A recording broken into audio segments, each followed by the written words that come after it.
একটা মানুষ যখন খুব একা হয়ে যায় তখন তার মন থেকে সব আনন্দ মরে যায়। মনে কষ্ট থাকলেও মুখে হাসি নিয়ে এগিয়ে যেতে হবে, কারণ এটাই জীবন।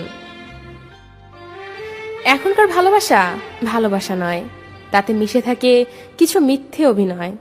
বাস্তবতা হলো সবচেয়ে বেশি আগলে রাখা জিনিসগুলোই সব থেকে আগে হারিয়ে যায়। জীবনে অনেক কিছু চেয়েছি, আর যেটা চেয়েছি আমি চেয়েছি। সব থেকে বড় নেশা কি জানো? কারো মায়াতে নিজেকে আবদ্ধ করে ফেলা।